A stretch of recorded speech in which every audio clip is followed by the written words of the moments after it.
بعض لوگوں پر کچھ مایوسی طاری ہو جاتی ہے، ہم اتنے عرصے سے گناہ کرتے چلے آ رہے ہیں، کیسے معافی ہوگی، کیسے ممکن ہے، کیسے چھٹکارا ملے گا؟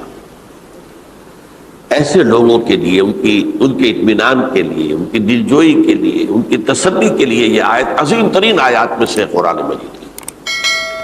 قل یا عبادی الذین اسرفوا علی انفسہم، اے نبی کہہ دیجئے، اے میرے وہ بندو جنہوں نے اپنی جانوں پر ظلم کیا ہے، ظلم اٹھایا ہے، زیادتی کی ہے۔ تم اگر گناہ کرتے رہے ہو تو اپنی جان پر ظلم کیا ہے، میرا تو کچھ نہیں بگاڑا۔ اللہ تو غنی ہے، اس کی تو سلطنت میں کوئی کمی نہیں آتی۔ ایک حدیث قدسی میں الفاظ آئے ہیں، میرے بندو اگر تم سب کے سب، اولکم و آخرکم و انسکم و جنکم، تمام انس و جن اور اولین سے لے کر آخرین تک کسی بدترین انسان جیسے فاسق و فاجر ہو جائیں، سب ابلیس بن جائیں، تب بھی میری سلطنت میں کوئی کمی نہیں ہوگی۔ اور اگر تم سب کے سب اولین و آخرین اور انس اور جن سب مل کر جو متقی ترین انسان ہو سکتا ہے ویسے بن جاؤ، ابو بکر صدیق بن جاؤ، تب بھی میری سلطنت میں کوئی اضافہ نہیں ہوگا۔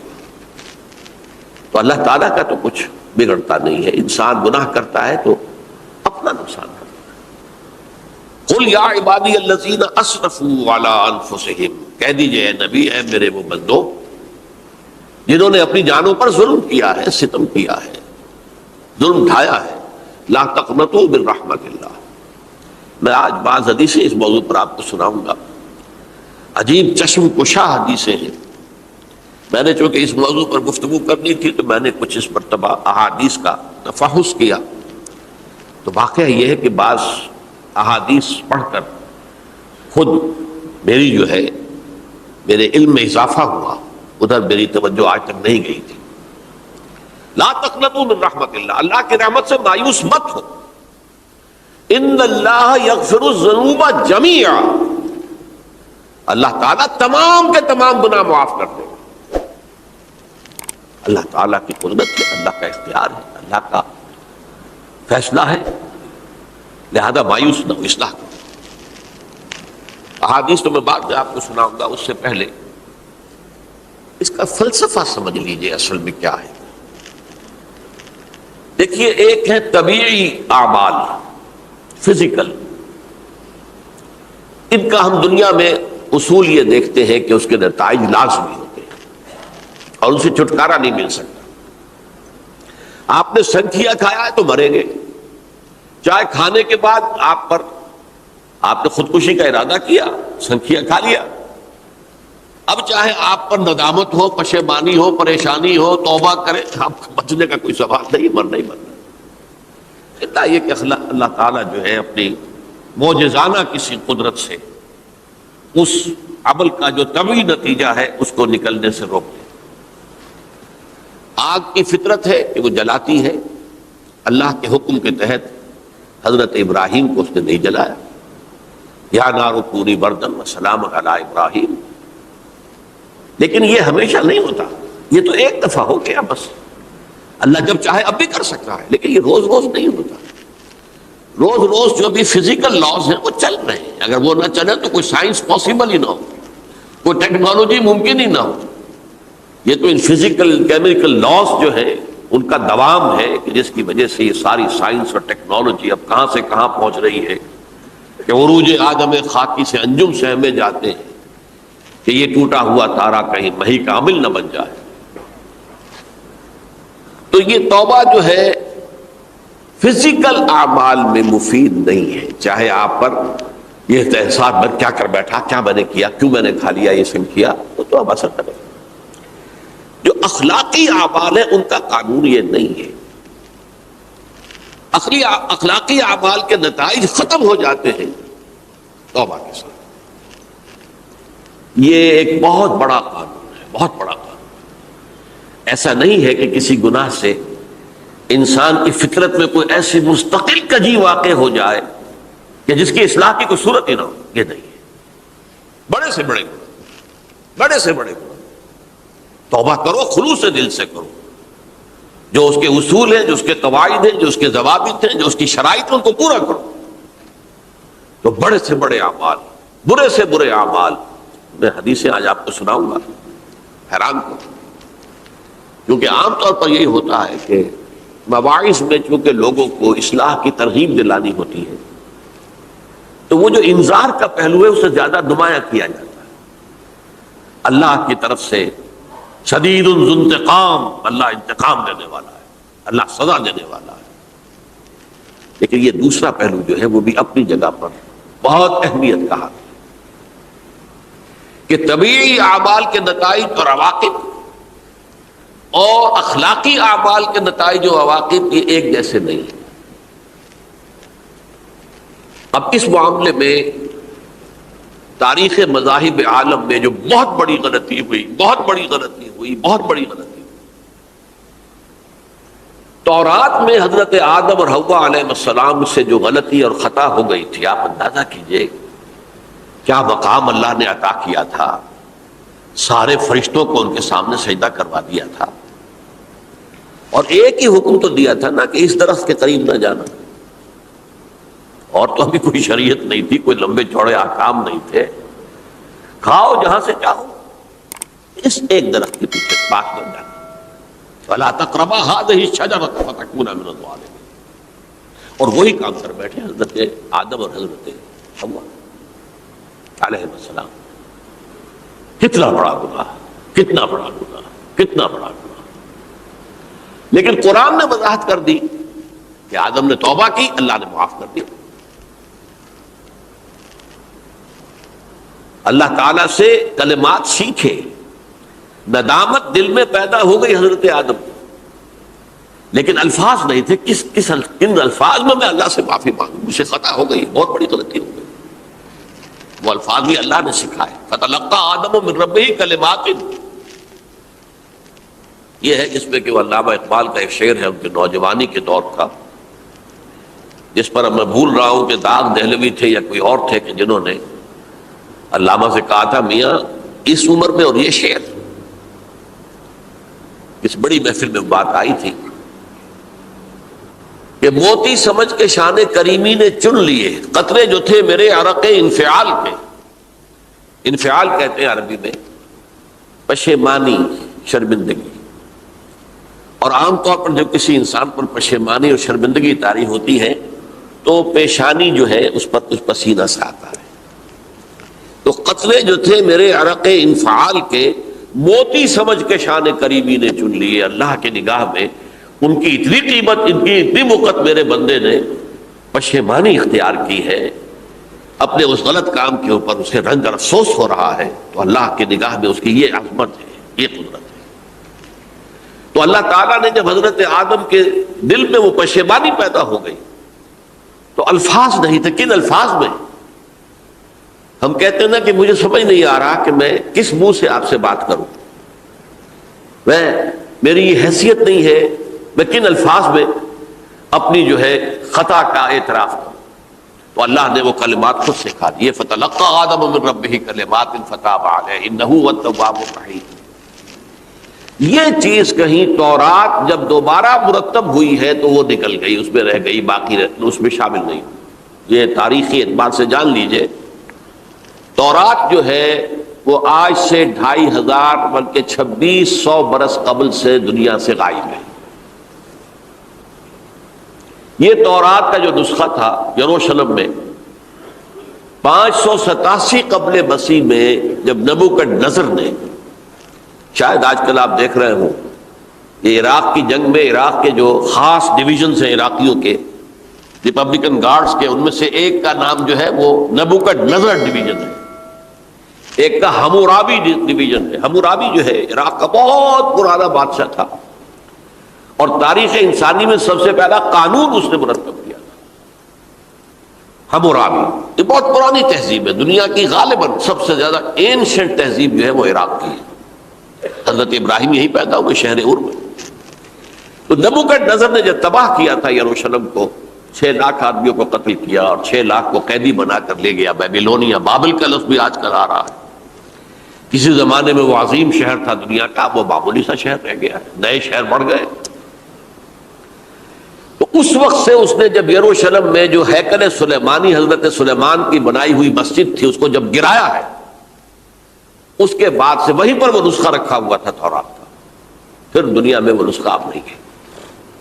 یہودیوں کا کہنا ہے کہ موجود ہے مسجد اقصی کے نیچے، وہ جب اس نے گرایا تھا تو جو نیچے تہخانے تھے وہ نہیں گرے تھے، وہ محفوظ رہے تھے، اوپر ملبہ آ گیا، اور وہیں پر وہ تورات اور وہ تابوت سکینہ جس میں حضرت موسیٰ کا عصا بھی رکھا ہوا ہے اور بہت سے وہ من اور سلوہ کے بھی کچھ نمونے رکھے ہوئے ہیں، وہ تابوت سکینہ، اس کا قرآن مجید میں سورہ بقرہ میں ذکر ہے، وہ بھی موجود ہے، اور جو ربائی وہاں اس وقت تھے ان کے علماء، ان کی لاشیں بھی وہاں پڑی ہوئی ہیں، وہ جب ہم کھدائی کریں گے تو دنیا میں سامنے آ جائے گی۔ لیکن بہرحال اس وقت جو مجھے کہنا تھا وہ یہ کہ چونکہ اصل تورات اس وقت گم ہو گئی، 150 سال کے بعد اسے پھر یادداشتوں سے کچھ مرتب کیا گیا تو اس میں غلطیاں پیدا ہو گئی، اب انسانی یادداشت کا معاملہ آ گیا نا۔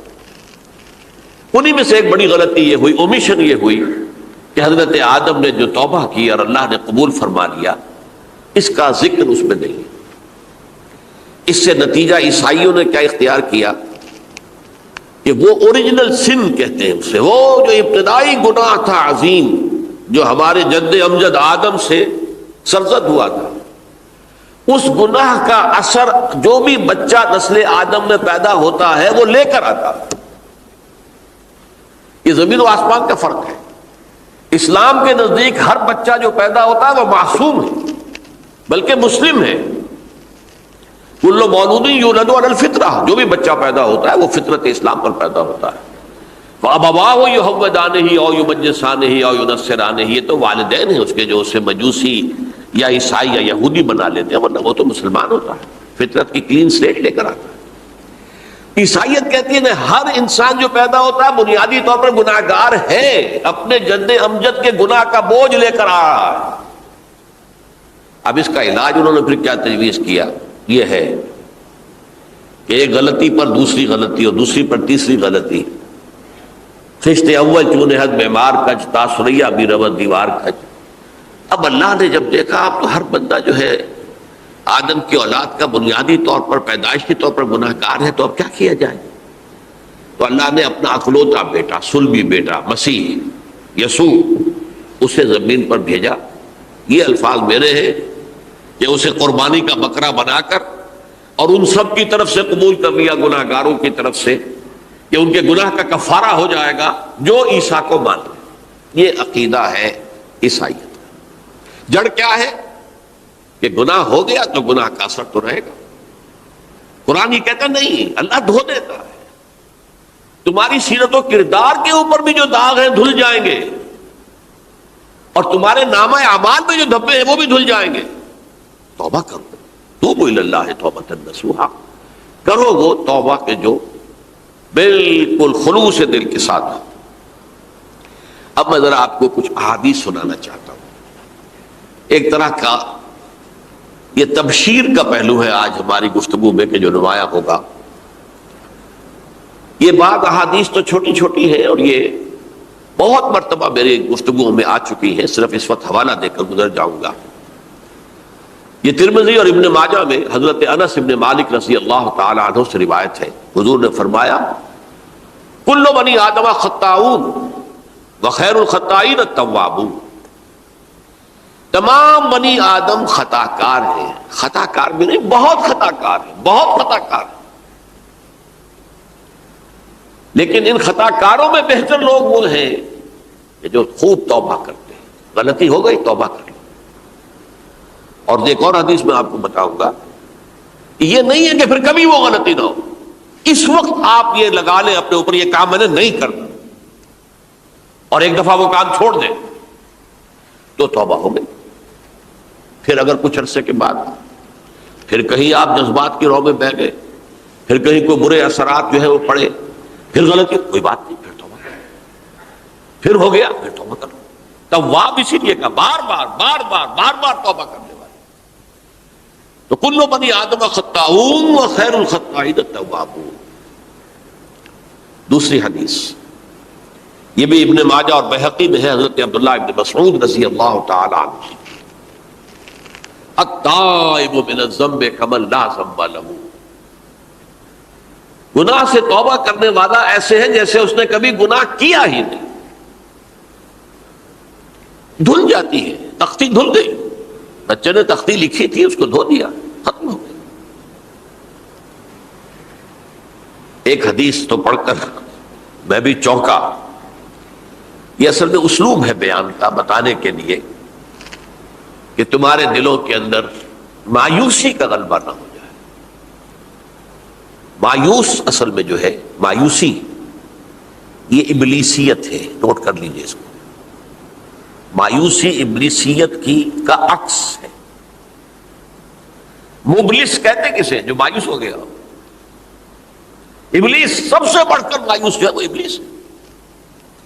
اسے معلوم میرا چھٹکارا تو نہیں ہے، لہذا میں جتنوں کو اپنے ساتھ لے کر جہنم میں جھونک دوں یہی میری کمائی ہے، میں نے تو بچنا نہیں. تو ابلیس کہتی ہے اس کو جو انتہائی مایوس، مبلس، جو رحمت خدا بندی سے مایوس ہو چکا. اب اس کو دور کرنے کے لیے حدیث سنیے، اور یہ حدیث مسلم شریف کی ہے، صحیحین کے اندر حضرت ابو ہریرہ سے. حضور فرماتے ہیں والذی نفسی بیدہ، قسم ہے اس ذات کی جس کے ہاتھ میں میری جان ہے، لو لم تذنبوا، اگر تم لوگ گناہ نہ کرتے، لذهب اللہ بکم، تو اللہ تعالیٰ تمہیں لے جاتا کہیں اور، وَلَجَاءَ بِقَوْمٍ يُذْنِبُونَ، اور پھر کسی ایسی مخلوق کو پیدا کرتا ہے جو گناہ کرتے، فَيَسْتَغْفِرُوا اللَّهَ، اور پھر وہ اللہ سے استغفار کرتے اور توبہ کرتے، فَيَغْفِرُ لَهُمْ، اور اللہ تعالیٰ انہیں معاف کر دیتا. تو میں نے عرض کیا کہ یہ بعض چیزیں ہوتی ہیں کہ جن کا واقع سے کوئی تعلق نہیں ہوتا، لیکن ایک زور بیان کے لیے، ایک بات کو ایمفیسائز کرنے کے لیے، جیسے قرآن مجید میں آتا ہے، اے نبی کہہ دو ان کان للرحمن ولد فانا اول العابدین، اگر اللہ کا کوئی بیٹا ہو تو میں سب سے پہلے میں اس کو پوجوں گا. جب میں اللہ کو پوجتا ہوں تو اللہ کا اگر کوئی بیٹا ہوتا تو کیا میں اسے نہ پوچھتا؟ لیکن نہیں ہے. اب یہ نہیں ہے، نفی کے لیے زور دیا کہ اگر اللہ کا کوئی بیٹا ہوتا، لو کان للرحمن ولد فانا اول العابدین. اسی طرح یہ ہے کہ اگر انسان گناہ نہ کرتے اور گناہ کے بعد توبہ کر کے اللہ تعالیٰ کی شان غفاری کا ظہور نہ ہوتا. یہ بھی ایک عجیب فلسفے کی بات ہے، اللہ نے یہ کائنات کیوں پیدا کی؟ قرآن مجید میں اس کو براہ راست ایڈریس نہیں کیا گیا اس مسئلے کو، میرے علم کی حد تک. ہو سکتا ہے کہیں بہت خفی انداز میں ہو اور ابھی تک میری نگاہ سے بھی جو ہے وہ چھپا رہ گیا، ہو سکتا ہے. قرآن مجید کے غامض نکات ایسے ہو سکتے ہیں. کوئی شخص، میں تو کہتا ہوں کہ اگر کوئی شخص کہتا ہے، میرے بارے میں ایک عالم دین نے کہہ دیا تھا کہ اسے قرآن پر بڑا عبور حاصل ہے، تو میں نے انہیں پیغام پہنچایا، جن صاحب نے مجھے ان کا یہ جملہ سنایا تھا کہ آپ نے قرآن کی توہین کی ہے. قرآن پر عبور کسی انسان کو نہیں ہو سکتا. عبور کا مفہوم کیا ہے؟ دریا کے دو کنارے ہیں، آپ اس کنارے سے اس کنارے چلے گئے تو آپ نے عبور کیا دریا. قرآن کے کنارے ہیں ہی نہیں، لا پیدا کنار. لہذا یہ کہہ دینا کسی کے بارے میں کہ قرآن مجید، اب انہوں نے تو ایک طرح سے میری تعریف کی تھی، میرے ایک ساتھی سے جملہ کہا تھا، ان کے وہ عزیز تھے، تو گویا کہ وہ جو میری تنظیم میں تھے ان کو خوش کرنے کے لیے کہہ دیا ہو یا جو بھی ہو، ان کے دلی جذبات ہو سکتا ہے کہ میں نے کہا انہیں یہ میرا پیغام پہنچا دیجیے، آپ نے قرآن کی توہین کی. قرآن پر عبور کسے ہو سکتا؟ نہ معلوم کتنے مقامات ہیں کہ جہاں امام راضی بھی کھڑے ہوئے ایسے نظر آتے ہیں دہشت زدہ. اعلم من هذا المقام مقام غامض مہیب عمیق، ہوشیار کے رہ بردم تیغست قدم را، ہوشیار ہو جاؤ، یہ بڑا خطرناک مقام ہے، بہت مشکل مقام ہے، اس کے تہ تک پہنچنا کسی کے لیے ممکن نہیں ہے. سورہ حدید کی آیت هو الاول والآخر والظاہر والباطن پر یہ الفاظ ہیں جو امام راضی نے لکھے. تو اس لیے میں آپ سے عرض کر رہا ہوں کہ یہ کہنے کا انداز ہے، والذی نفسی بیدہ لو لم تذنبوا، اس ہستی کی قسم جس کے ہاتھ میں میری جان ہے، اگر تم گناہ نہ کرتے. تو میں عرض کر رہا تھا تو اللہ کی شان غفاری کیسے ظاہر ہوتی؟ اللہ نے کائنات کیوں پیدا کی؟ کنت کنزا مخفیا فاحببت ان اعرف فخلقت الخلق. محدثین کرام اگرچہ اس حدیث کی سند کو پختہ نہیں مانتے، لیکن اکثر مفسرین نے اس کو تسلیم کیا ہے. علامہ آلوسی نے تسلیم کیا کہ میں ایک چھپے ہوئے خزانے کے مانند تھا. اب خزانہ کہیں پڑا ہے، اس کا کیا حاصل کیا ہے؟ وہ تو کہیں کھلے، کسی کے پاس جائے، کوئی اسے فائدہ اٹھائے تب تو کوئی فائدہ ہوا. تو کن تو کنزا مخفیا، میرے اندر طاقت تھی، قوت تھی، خلاقی تھی، میری شان ساری میرے اندر ہی اندر تھی نا. کن تو کنزا مخفیا فاحببت ان اعرف، تو میں نے یہ چاہا کہ مجھے پہچانا جائے. فخلقت الخلق، تو میں نے خلق کی تخلیق کی ہے. اب مجھے پہچانو اس کائنات کے ذریعے سے، یہ میری تخلیق ہے. آؤ دیکھو. ایک مصور اپنی تصویروں کی نمائش لگا، دیکھو میرے شاہکار، آؤ دیکھو یہ میرے فن کے کمال کے نمونے، آؤ دیکھو. تو یہ ہے سب. دیکھو زمین آسمان، ان فی خلق السماوات والارض واختلاف اللیل والنہار والفلک التی تجری فی البحر بما ینفع الناس وما انزل اللہ من السماء من ماء فاحیا بہ الارض من بعد موتها. یہ ساری آیات ہیں، غور کرو. اور اسی لیے انسان کو پیدا کیا جس میں یہ فیکلٹی آف اپریسیشن، اللہ کے حسن و جمال و کمال کو پہچاننے کی صلاحیت ہے. ورنہ ظاہر بات ہے کہ یہ جمادات کیا پہچانیں گے اللہ کو، یہ پہاڑ کیا پہچانے گا اللہ کو؟ اللہ کو پہچاننے کی صلاحیت انسان میں ہے. تو یہ چونکہ ایک فلسفہ ہے باقاعدہ کہ اللہ نے تعالیٰ، اسی سے میں کہہ رہا ہوں اگر گناہ نہ ہوتا اور پھر توبہ نہ ہوتی اور میں اس کو معاف نہ کرتا تو میری شان غفاری کا ظہور کیسے ہوتا؟ میری شان ہے نا، غفار بھی ہوں، ستار بھی ہوں، اس کا ظہور کیسے ہوتا؟ تو والذی نفسی بیدہ لو لم تذنبوا لذهب اللہ بکم ولجاء بقوم یذنبون فیستغفروا اللہ فیغفر لهم. اگر تم لوگ گناہ نہ کرتے تو اللہ تمہیں ختم کر کے کوئی اور ایسی مخلوق پیدا کرتا کہ جو گناہ کرے اور پھر وہ توبہ کرے اور اللہ اسے معاف کرے. اسی سے ملتی جلتی ایک حدیث ہے، یہ امام احمد اور امام بہقی لائے ہیں اور اس کے راوی حضرت علی ہے رضی اللہ تعالی عنہ. ان اللہ یحب العبد المؤمن المفتن التواب. اللہ تعالیٰ کو بہت محبت ہے، یحب. اب دیکھیے ایک طرف وہ آیات ذہن میں لائیے، اللہ تعالیٰ کن سے محبت کرتا ہے؟ واللہ یحب المحسنین. یا وہ لوگ ان اللہ یحب الذین یقاتلون فی سبیلہ صفا کانہم بنیان مرصوص. اللہ محبت کرتا ہے اپنے ان بندوں سے جو اس کی راہ میں جنگ کرتے ہیں صفے باندھ کر، گویا سیسا پلائی ہوئی دیوار ہے. یہ ہے مثبت کام، نیک کام، محسنین، اللہ کی راہ میں قتال کرنے والے. یہاں اس کے برعکس کہا جا رہا ہے ان اللہ یحب، اللہ تعالیٰ محبت کرتا ہے اپنے اس بندے سے، العبد المومن، جو مومن ہو. اس کی ایک اور بڑی پیاری حدیث آئے گی، المفتن التواب، جو بہت فتنوں میں مبتلا ہو جاتا ہو اور پھر بہت توبہ کرتا ہو. مفتن التواب، لیکن ساتھ ہی پلٹتا ہو، رجوع کرتا ہو، پھر اللہ کے حضور میں حاضر ہوتا ہو، پھر معافی مانگتا ہو. اللہ تعالیٰ کو اپنا ایسا بندہ بہت پسند ہے.